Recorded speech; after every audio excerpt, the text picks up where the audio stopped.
All right, what's going on, guys? Simple Sports back again ahead of Game 3 tonight between Cleveland and Golden State. Game 3 of the finals. Been pretty fun so far. I want to talk about a couple of things leading up to the game tonight, but I also want to talk about Games 1 and 2 and a couple of points from those two games. So we'll start with that. So the first thing I want to talk about, obviously, the blunder at the end of the game. Listen. It's not as big of a deal as everyone makes it, in the sense that it didn't cost him the game. It cost him an opportunity to win the game in that moment. Sure, I give you that, but it wasn't as if it was a turnover. Like, he didn't dribble the ball out and dribble it out of bounds or something like that, or try to throw it maybe to the opposite end. Like, he didn't do anything like that actually cost him the game. So I think people need to sort of pull back on that a little bit.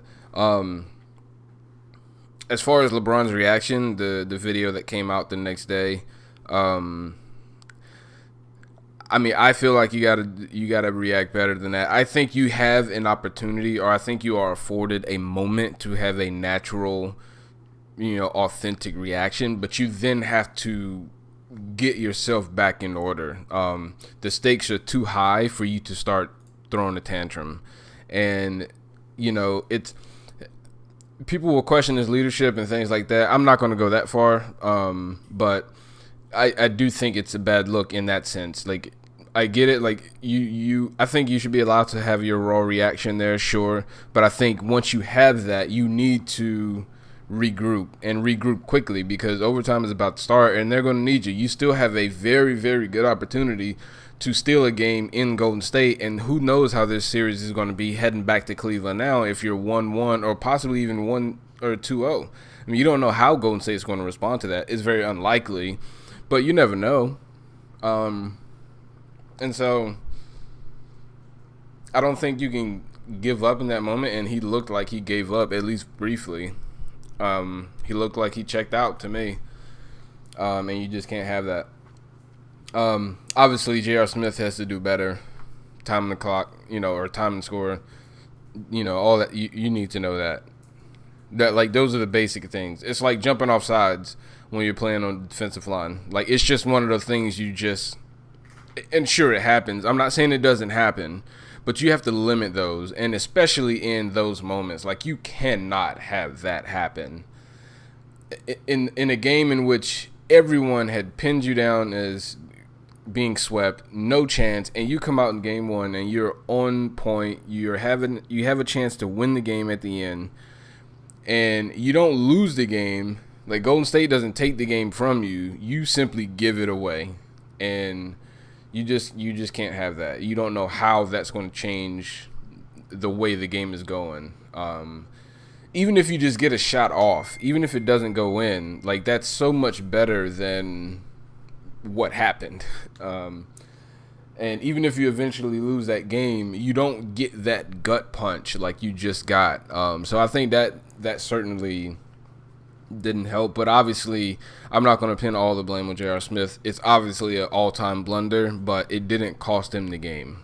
People will look at it in that way, and I think that's going to add to the yeast of that story a little bit.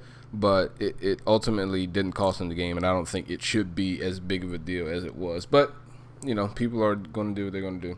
My biggest gripe is with George Hill. And I tell you, when he walked up to that free throw line, I knew he was going to miss one. I knew it. As soon as they zoomed in on his face, you could tell one of those was coming off. Didn't know if it was going to be the first one or the second one, but as soon as he made the first one, I felt like he was going to miss the second one. Golden State would get the rebound, go down and score. Period. End of story. And it would have been a different, obviously the same outcome, but a different storyline, and perhaps even a more manageable one, right? Where it's not the gut punch that the J.R. Smith play was, but you had a fellow role player come up short. LeBron gets off the hook in that regard. No one sees the video of him reacting like that. He may have had that reaction internally, but even when he missed the free throw, his initial reaction wasn't like that. Like, obviously the ball is live, so they're in a totally different mind frame. But man, again, as soon as they zoomed in on his face, I remember sitting in my living room and I said, he's going to miss one of these. I actually thought it would be the first one, and he would get so tight after that he would actually make the second one. That's how I thought it was going to go, but it obviously didn't. But I think if you're going to put blame on anyone, he's the one that needs the blame. Now, before that, I got to give LeBron some blame too, because although he made a great play, he made the correct decision, all things not being considered. In other words, time, score, what's at stake, as far as it being 4 or 5 seconds left at the end of regulation in game 1 of the finals. Forget all that. Just look at the basketball game in and of itself. The pass to George Hill at the end was obviously a great decision because that is an open play. But if you're LeBron James, this is something that just comes back to bite you, because ultimately you know what you are working with, okay? Whether he truly has as much confidence as he says he does in his teammates or not, whatever you want to believe, whether he truly believes that he has a chance to win the title or not, whatever you want to believe, all of that being considered, he has to understand at some point, like, dude, like, you're the best player on the court and you're having an all-time performance. You can't then at the very end give that decision, your fate, to someone else. I don't believe so. In that circumstance, there are obviously going to be situations where you get doubled or something like that, and you have to pass it out of the double team. Like there's some players who won't. Kobe was one of them. You could triple team. I remember watching the series against the Suns when Jared Dudley and Grant Hill were doubling him in that right wing, right in front of Alvin Gentry, and they did it like 4 or 5 possessions in a row, and then he just jumper, boom, unconscious. LeBron's not that. I get that, okay? But sometimes in certain situations, you just have to say, you know what? I'm going to do this. And I've brought us this far. I've carried us 51-8-8, I think he had in game 1. I think it was 8-8.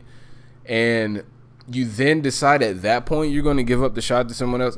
Again, I get it. He made a great play. It led to a good result. It just didn't end the way they needed it to end, with George Hill making both free throws. I get all that. But if it were me and I'm the coach or I'm one of his teammates, I'm like, man, listen, you've done all of this. I'll live and die by whatever decision, whatever the outcome would be of him shooting that last shot, I'd live with it. And I don't think he necessarily understands that or lives with it a lot of the times. I think he thinks it kind of reminds me of being at the gym myself, where it's like you want to play, you want to make plays, but everyone's going to get all pissed off and upset if you're at the Y and you're not passing the ball. Like, you're going to have teammates that get upset with you, and then they're not going to pass you the ball and things like that. And I mean, who knows if does that creep into his mind? Like, I don't want to be seen as the guy that always has to take the last shot or, dominates the ball. Like, I want to move the ball around at all phases of the game, beginning, middle, end. And maybe that weighs on him during the game. Maybe listen, he's a smart guy. Maybe he overthinks things like that. I don't know. Just throwing it out there. But you never know. Again, me as a fan, I want to see him go up and just win it or lose it, I'll live with either outcome. But the game he was having, I just don't see why you pass that ball to George Hill. And obviously I know I'm kind of working backwards here, but the overturn play, I don't necessarily have a problem with the call. I do have a problem with the path to get there, as a lot of people have already dissected. But yeah, I thought it was a block. Here's my thing. I think if they would have called it a charge or a block and never reviewed it, I wouldn't have had a problem either way. In real time, it looked like a charge, and then during the replay, it looked like the block. But again, if they had called it a block originally, I wouldn't have had any objection to it. I thought it was a very, very close call. So I don't necessarily disagree with the final result, but how they got to the final result is a little tricky to me. But neither here nor there. They did it. And again, it's all about moments. Once that call is made, you have now, forget it. Like, you can't reverse it now. And so in that moment, what are you going to do? And again, the same thing goes to LeBron James. You're down 1 with a couple seconds left to go. In that moment, you have the ability to take this game, take this series into your own hands, and you pass it to George Hill. I say this as if it matters, but I can't accept that, right? Like, obviously it doesn't matter if I can accept it or not. But again, if you put me in that situation, as far as I'm trying to determine if you're the greatest of all time, I'm trying to be objective and listen to that side of the argument. That's the one moment where I was like, if there were any other superstar that I had to choose from, they would take that shot. I'm saying, again, this is after having that kind of a game, that kind of a performance. In that moment, you got Steph Curry on you. You got to take that shot, I think. But who cares what I think? You should all care because, well, you should.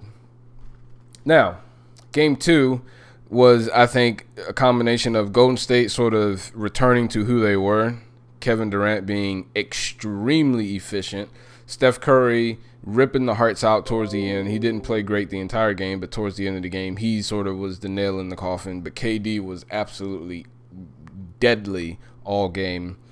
And I think game 2 was more of regressing to the means for both teams, where Cleveland sort of, I guess, hit the wall a little bit. It's like, okay, we've gone as far as we can go. We gave it our best shot in game 1, and we still didn't get the win. And we had that big blunder, so that probably took a lot more out of them than it normally would in a loss. And again, I think that bled over into game 2, as well as Golden State saying, phew, like, we got out of that one. Let's make sure we tighten up and move forward in the right direction. So I think the combination of those two led to game 2 and its result. And for game 3, all I can say is this, and it's similar to the Boston-Cleveland game 7, where I actually thought Boston might pull that one out, given the circumstances, given their record at home versus Cleveland's record on the road and all of those things. I actually thought Boston might pull that one out. But the one thing I did say is that LeBron James, the only thing that he can't do is have a bad game. And he didn't. Obviously, he had a great game. But I think it's the same thing here in game 3. I don't think anyone's going to kill LeBron for getting, well, some of his biggest haters will probably kill him for getting swept. I don't think real analysts will necessarily hate on him or criticize him heavily as far as not beating Golden State. I think how it looks is certainly going to matter. But my point is, if they do end up getting swept, I don't think anyone's going to necessarily kill LeBron, especially if he doesn't have a bad game. And so, again, I think everything is fine as far as legacy and all that stuff. I don't think any of that would be affected unless LeBron James does indeed have a bad game in game 3 and game 4, or both, or potentially after that. Like, the last thing that could happen is for him to take this thing to 7 games and then have a bad game in game 7. Again, all of these things I think are far-fetched and not necessarily feasible, but there's certainly things that you have to think about. And again, as a fan, I like to say all the time, I like to think about the story along the way, the potential outcomes, the big what ifs, the things that were very, very close but not quite. Those are the things I like to think about and talk about, just because those are the things that always keep your mind engaged. And so, again, LeBron James, as long as he doesn't have a bad game in game 3, bad game in game 4, I think he'll be fine legacy-wise. If he's able to take this thing to 6 or 7 games, it's certainly going to help his legacy as long as he doesn't have a bad game. He certainly can't have a bad game and the role players step up and they somehow pull a game out, because then the excuse about no help will be out the window. So there's a lot of things that hinge on this. I think the only real change that will come in his legacy is if he were to win this series, or at least go to 6 or 7 competitive games. Like, if they go back to Golden State 2-2, then I think we have something on our hands as far as legacy goes. It might get a couple extra points. I personally think if he wins this series, he is the GOAT. That would be enough for me. I think that would be enough balance between winning and beating quality teams versus the statistics, because for me there is a balance, there is a working hand-in-hand relationship. I don't just look at overwhelming numbers, I don't just look at stats, I don't just look at people's circumstances. I look at all those things and I try to make a sort of a grade or judgment score based on all those things. And I think despite him that would make him 4-5 in the finals. That would be enough for me. If he were to beat this team, given what he's doing, I think that'd be enough for me.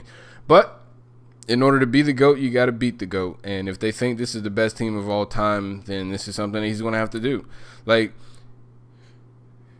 if you're going to be the greatest of all time, you have to do something greatest of all time like. And you have to do it at least more than once. And the 73-9 team was good, but a lot of people put an asterisk next to that because of Draymond Green, Jesus Christ, and Zaza Pachulia. So people will still put an asterisk next to that. People will even put an asterisk next to Miami. Some people will. And so, you know, I think if he were to win this one, for me personally, I think there's enough statistical proof and enough eye test material that you can say, well, I think he's certainly the most talented overall player that we've ever seen. But there's something missing because, again, I can't wrap my head around, if you're going to be that great, you have to accompany that with wins and winning titles. You can't tell me, well, I'm the best of all time and then not win the most, or at least get close to winning the most, because, again, circumstances do play into this. But if you go to the gym, if you go to the Y, and, you know, somebody on the other team says, I'm the best person in this gym, and they don't win a single game all day, you start to question that a little bit. I think it's sort of similar with this, where it's like, I just can't wrap my head around, if you're telling me he's this far ahead of everyone in terms of talent in the history of the NBA, then you got to give me more than 3-5, possibly 3-6, could be 3-7, 3-8, depending on how the rest of his career goes. You got to give me better than that. And getting to the finals obviously is a great big deal, but you have to win it. I mean, you get some points for that, but you know, it's like taking those tests back in high school where you get partial credit for the answer. You know, half a point is still not a point. And if you're going to get a half a point for making it to the finals, and I'm giving you 10 for winning, you know, how much is that really? So, I don't know. We'll see what happens tonight. I'm still pumped about the game. Can't wait. I'll probably be back. I'll probably do another one after Game 3. I know I only did one after Games 1 and 2, so I might do another one after Game 3, especially if it comes out that Cleveland does win, but I'll probably do one anyway. So until then, I'll see you guys. Peace.